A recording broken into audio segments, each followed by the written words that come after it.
Okay, you just bought your first rental property and you're excited, but you need a tenant. So what do? You go on Facebook Marketplace, you snap a couple of photos, maybe in the dark, maybe of the closet, definitely of the door for some reason. Throw up a price and wait. And then you wonder why you're getting calls from people who have three cats, no income, and a very compelling story about why they can't do the credit check. Today, we're talking about how to advertise your rental property the right way.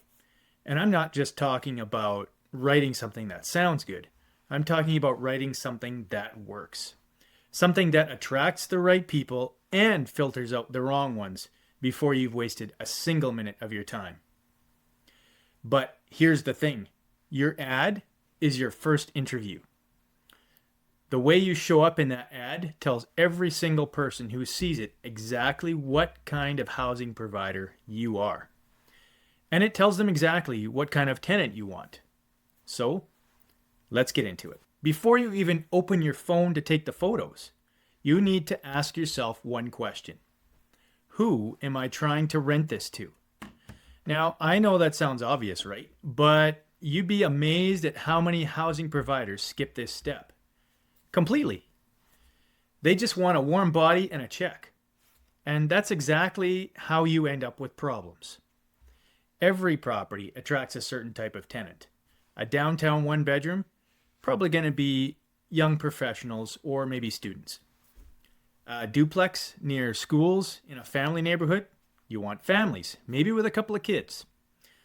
A place out in the smaller markets, maybe with some land and a detached garage or a shop, that's probably going to appeal to someone who works with their hands, like a tradesperson or blue collar. When you understand who your property is for, you can write the ad directly to that person. You highlight what matters to them. You speak their language. You're not just describing a property, you're describing their next home. And when you do that, you get better inquiries. Not more inquiries, but better inquiries.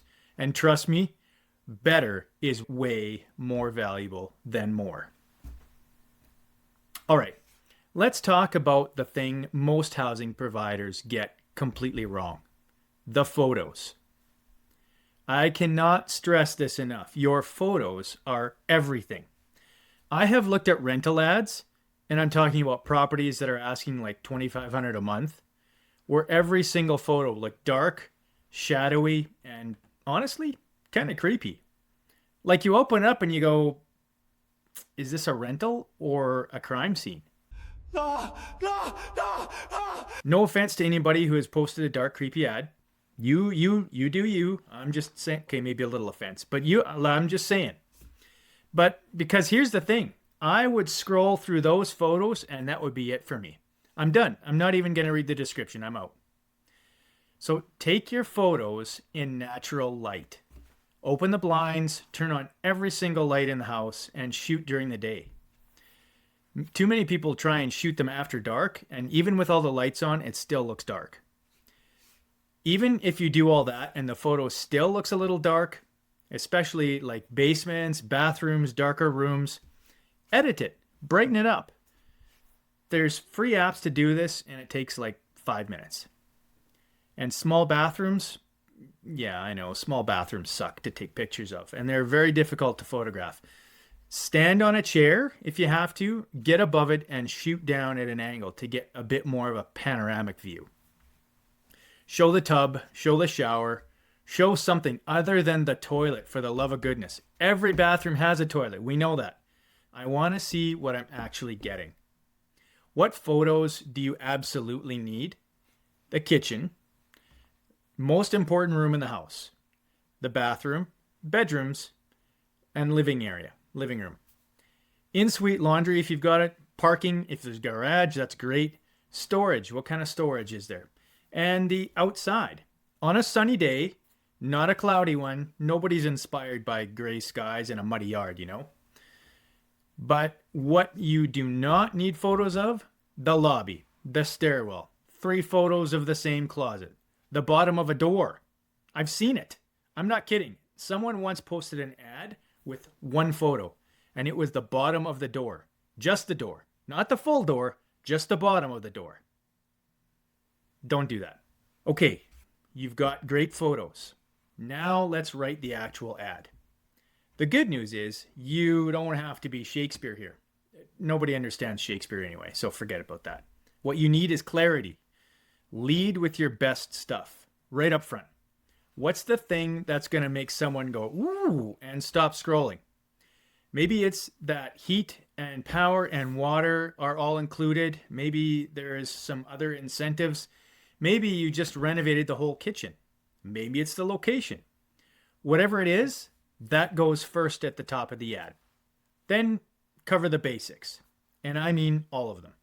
The rent amount. What's included in that rent? What's the lease term? What's the availability date? Pets, yes or no? We'll talk more about pets in a minute. The parking situation. Laundry, in-suite or shared. If utilities are shared between the units, say how it's split, 60-40, 50-50, 57-63, I don't know, that doesn't make any sense. But, you get the idea. You know why you want all that in the ad?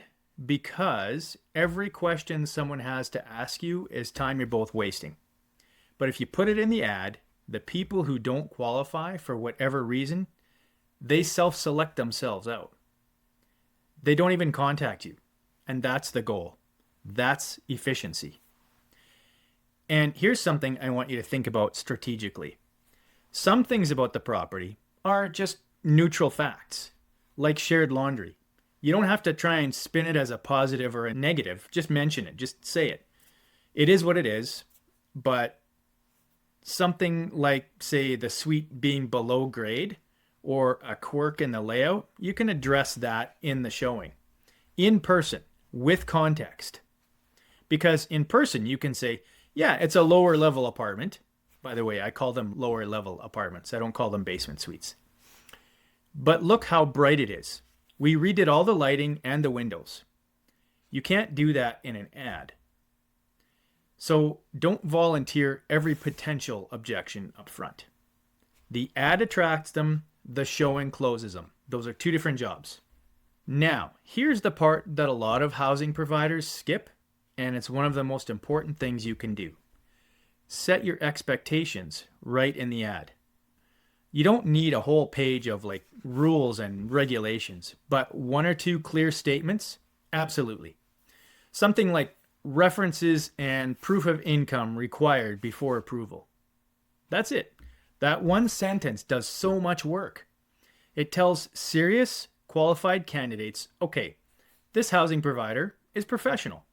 It tells someone who can't meet that bar, okay, this probably isn't for me. Boom! Your inbox just got cleaner. Do you like that? Boom! I'm sorry, did I scare you? Easy. I'm sorry. I apologize. You might also include credit score requirements, background check policy, whether you allow pets, and on what terms. And be specific about the pets. No pets is clear. Small pets allowed. $50 a month per pet. That's clear. Cats and dogs negotiable. Fine. What you want to avoid is saying nothing, because then you're going to get 75 people asking you about their animals. I actually learned that one the hard way. I forgot to mention the no pets policy in my ad one time, and my inbox blew up. It was just animals, dogs, cats, birds. Someone asked me about pigeons. Pigeons, bro. No, I didn't even know what that was going to be a category of discussion. So now I put it in every single ad. All right. So let's bring it all home. Your ad is your first impression. It's your first interview with every potential tenant who sees it. And when it's done right, it saves you hours. Hours of bad showings, unqualified applications, and back and forth messages you don't need to have. Know who you're trying to attract. Take bright, clean photos and edit them if you need to. Lead with your best features, cover all the key details, and set your expectations. And filter with your policies right up front.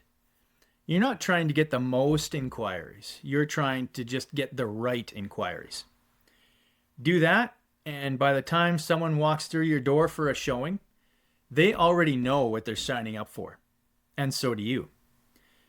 All right, that's it for this one. If you got something out of this, hit that like button. It actually helps more Canadian investors find this content, and I appreciate it. And if you've got questions, drop them in the comments. I read them, and if there's enough of the same question, I'll make a lesson out of it. Have a great day.